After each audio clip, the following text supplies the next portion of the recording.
Welcome back to East by West Farms, where we grow what we eat and we eat what we grow. In this video, we're gonna mow the lawn.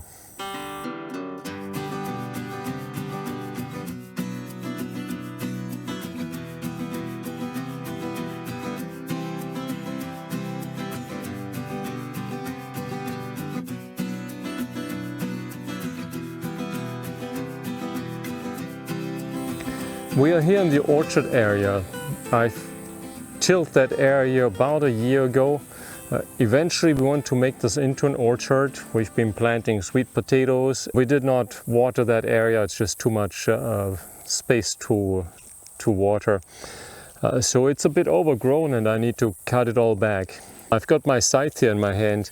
We do have the BCS with the sickle bar mower. Two problems here. One is I've got a flat tire that I need to fix, which is not something I'm really good at. And the second thing is that it's been raining yesterday, so the soil is pretty wet and muddy. We've got this heavy clay that doesn't soak up the moisture very well, so we have a very soft top layer on the soil. I don't want to compact the soil too much.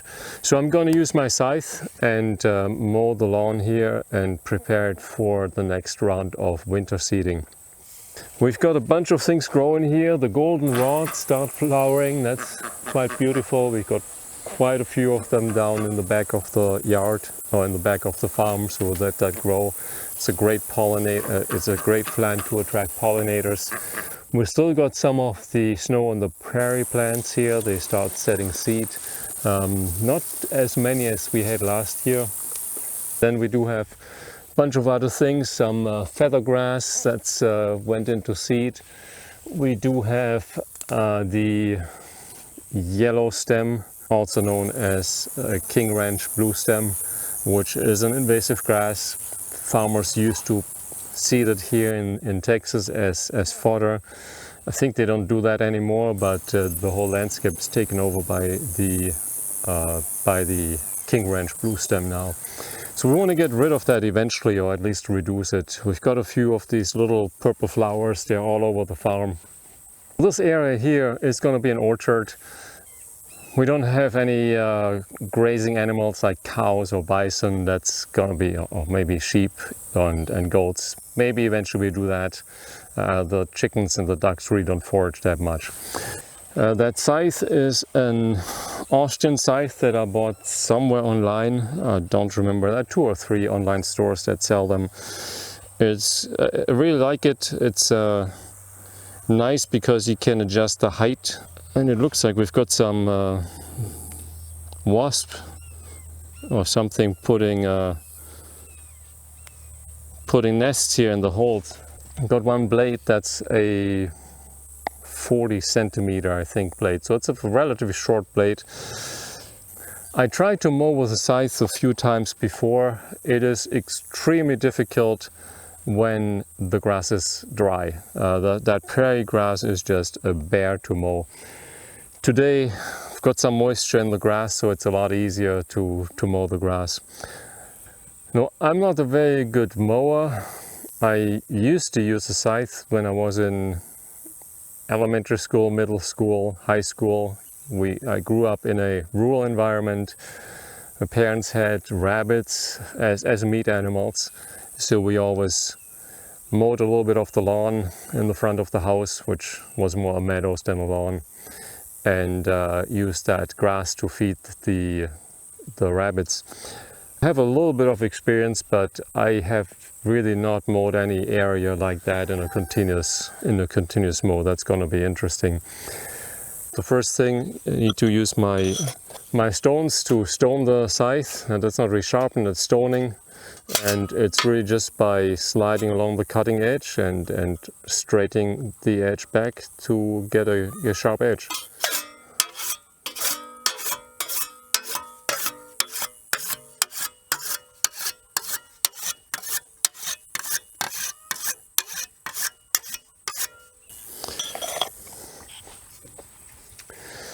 And then we get started. Oh, I've got some more sweet potatoes growing here. Yeah, I'm just gonna mow them over.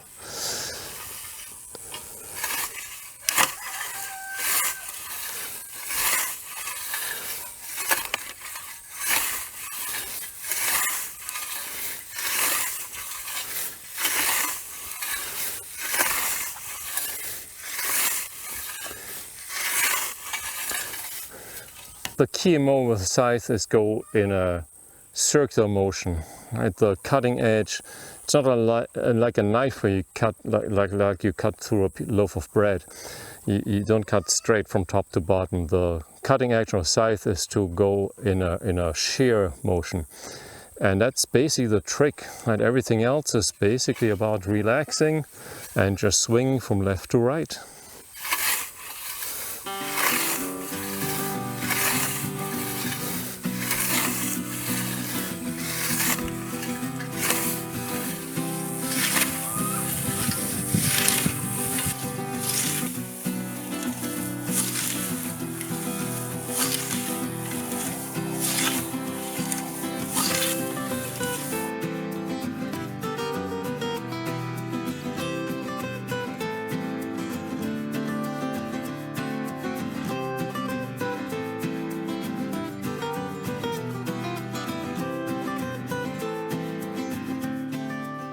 We just had a rain shower roll through and I'm getting the scythe sharp with the honing stone, but the sharpness disappears pretty quickly. It's time to peen the scythe. It has two purposes, peening the edge. One is to drive out the edge and make it thin again. The second purpose is to work harden the edge. Hammering the edge hardens the edge and makes it wear slower, but of course it becomes brittle. I also hit a few of the stalks of the sunflowers and got a big gash here on part of the scythe, so I need to drive that out and restore the edge here. It's fairly straightforward. I'll really just release the scythe from the blade from the handle. Oops, make sure I don't cut my fingers open. Okay, here we go.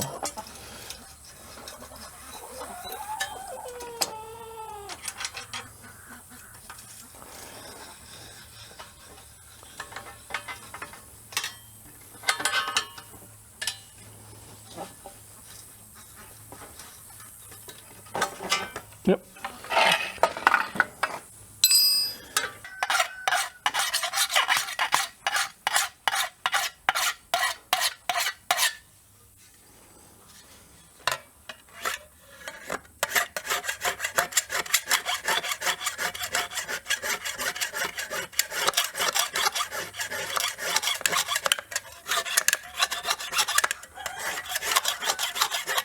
I've got a little peening anvil, and the only thing I need to do is really just hammer the edge.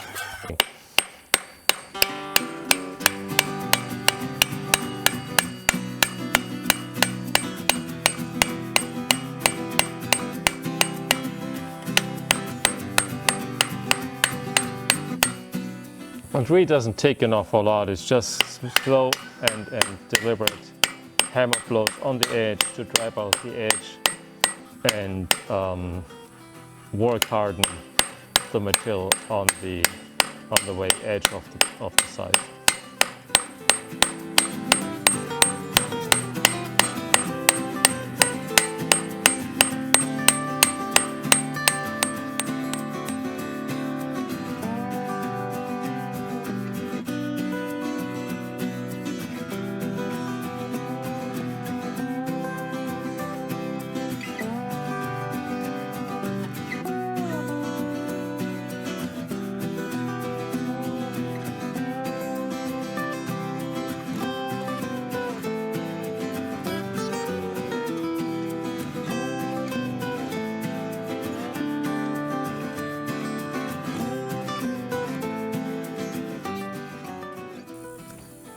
As the day winds down and the sun goes down, it's time to stop for me and a good time to reflect on what I've been doing. So I've been using a scythe, a mowing a decent, at least for me, a decent amount of land to prepare for fall seeding. This is going to be the orchard area that we tilled last year. I've been using a pure all-manual tool, a scythe that we bought about a year ago. sharpening stones, and that's about it. So no internal combustion engines, no mechanical tools except some very basic ancient technology. And when I use my BCS with 13 horsepower, I can just soldier through grass. It's gonna cut it no matter what. It just yanks it through. If it's muscle power, then the sharp tools make a huge difference.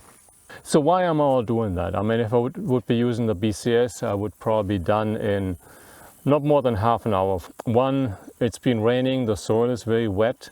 The BCS and our soil becomes very soapy, very muddy when it gets wet, so it's a very heavy clay soil.